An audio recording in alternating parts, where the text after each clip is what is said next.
What's up, everybody? We're going to go through a little bit of notes today. This is basically not even geometry. We're just talking about ratios. And eventually we'll talk a little bit about geometry. So we talked yesterday about what a ratio is. It's, a fraction. We have a whole bunch of blanks here. I'm not even sure really all these different things that we can put down. So let's just look at some of these examples. It says a music store has 40 trumpets, 39 clarinets, 24 violins, whatever. Now, trumpets to violins, this trumpets is going to be the top, this violins is going to be the bottom. And so how many trumpets do we have? It says 40 trumpets, violins, it says we have 24, and so this would be 40 over 24. Now, I'm sure that ratios can be simplified. So we can go about simplifying ratios. We can check on Desmos. We can type 40 over 24. Make sure we hit this fraction button. And 5 over 3 looks pretty good. So maybe 5 over 3 is our best fraction. Okay, we've got flutes and clarinets. That's 51. How many clarinets? 39. That's going to be 51 over 39. I don't think this one's going to simplify. We've got trombones and trumpets, whatever, right? Boring. We don't need to do all of these questions. Extended ratios. This is a blank of blank quantities. Extended ratios are written as blank. Now, when we have these extended ratios, these can be written as, we're going to go colons here. That's this symbol. And we're going to see that, for example, down here, and we're going to see it over here. So let's look at how to do this question.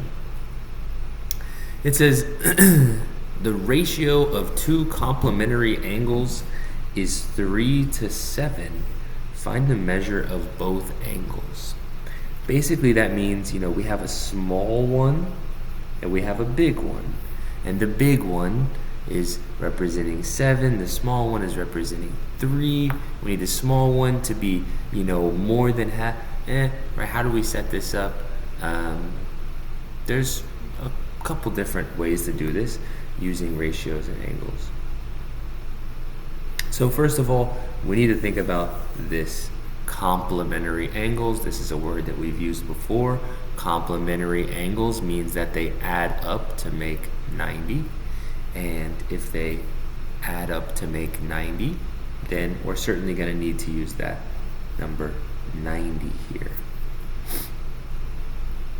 Now, okay, if we know that one of them needs to be a 3 and one of them needs to be a 7, then what I can do is say 3x plus 7x.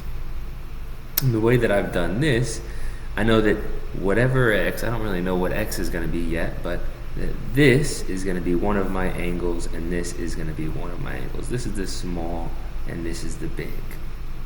Now, before we go any further, how did I come up with this? Complementary means 90. That's pretty easy. 3, 7, 3, 7. Right? We're talking almost no brain involved as far as how to set this up. And we can go to Desmos and we can set 90. Here we go. 90 equals 3x plus 7x. Of course, we're going to have to zoom out so that we can find our answer. Come on. Oh my God, it's not working. There it is. Okay. I'm not sure what's going on with Desmos. 9. Cool. So x equals 9. But it does say find the measure of both angles. Almost always we're going to have to use this 9 to then plug them in and figure them out. So we should have 3 times 9, which is 27. And we should have 7 times 9, which is 63. And let's see how quickly we can do these questions. The ratio of two supplementary angles. Supplementary means 180. And the ratio is 4 to 1. So 180, 4x, 1x, done. type it in Desmos, we're gonna be finished. Okay, type it in Desmos. Desmos is being weird. 180 equals 4x plus 1x. This is gonna be a big number. We're gonna have to look. Let's see here. Let's see if this works better on Desmos. There we go. And 36. Okay, going back here. X equals 36. Find the measure of both angles. So I'm gonna need 4 times 36, and I'm gonna need 1 times 36. Well, 1 times 36 is easy. That's gonna be 36. And 4 times 36 is gonna be 144. Of course, just type them in Desmos and you can figure it out. Now here's what we're really excited for. The triple. We've got the triple number, the double colon. This is why it's called an extended ratio, because it has extra numbers going on. This time it says the ratio of the measures of the angles in a triangle. What do we know about the angles in a triangle? All angles in a triangle add up to make 180. So 180 is equal to, we have 4, 7, 9, so 4x plus 7x plus 9x. And I'm going to go over here and type this in. 180 equals 4x plus 7x plus 9x. Make sure I typed everything in correctly. X is equal to 9 again. X is equal to 9. And I'm going to need 4 times 9, which is 36. I'm going to need 7 times 9, which is 63. And I'm going to need 9 times 9, which is 81.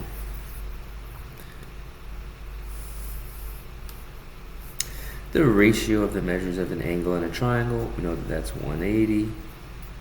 11x plus 2x plus 5x. Type it in Desmos. 180 equals 11x plus 2x plus 5x. And it is 10. X equals 10. Now this one, careful. The largest, it says the largest angle, and so I don't want all three. Which one of these is going to give me the largest angle? Of course, it's going to be the 11, because 11 is the biggest number. So 11 times 10 is 110. Now, just to go through this one more time, you need to pick the number. 180 is the measures in an angle. 180 is a supplementary angle, and 90 is a complementary angle. Then you're going to take these numbers, put x's on them, and add them all together. That's going to help you find the x value. Then you want to use that again. At the top here, we're going to go super fast. The ratio of the measures of the sides of the triangles is 2, 8, 9. Now hold up. Sides of a triangle. That is not 180. Not 180. Sides do not count for 180. I see this 2, 8, 9. I know that's my 2x plus 8x plus 9x. But I'm at this 76. What I can do with this is it's the perimeter, and the perimeter means it's all the outsides added together. Basically, I just need to take this perimeter and put it right here. I'm going to go to Desmos and type it in. 76 is equal to 2x plus 8x plus 9x. Click it. 4. X equals 4. 2 times 4 is 8. 8 times 4 is 32. 9 times 4 is 36. Now for this one, they threw us a curveball, right? They said, oh, it's the sides of a triangle. But this was maybe the easiest question because we literally just took the number they gave us and put it down there. So this is almost the easiest one. And lastly, we have the sides of a triangle. This is not 180. I'm going to need to use this 217. So 217 is equal to 10x plus 15x plus 6x. Go to decimals. Please, 217 equals 10x plus 15x plus 6x. Oh, come on, I wasn't even typing. 217 equals 10x plus 15x plus 6x. Looks like 7. X equals 7. It says find the length of the shortest side, so I'm going over here.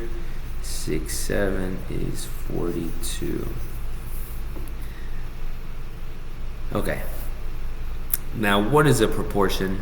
Guys, this is exactly what we practiced yesterday, so I'm not going to go over this too much. When it comes to proportions, we need to multiply diagonally. That's x times 2, which is 2x. That's 4 times x, that's 28. And then we can solve from here. Now, we kind of talked about this yesterday, but you don't actually have to multiply these together. Since we're going to use decimals anyways, you can just do one of them and the other in parentheses is equal to one of them and the other in parentheses. You don't have to actually multiply 19 times 12. We're going to have decimals solve it anyway, so we can just do it like this if we want to do it in order to get the answer. So we already know how to do these questions. You're still expected to do this. Finish up these notes, ask for the classwork, and that's it for today.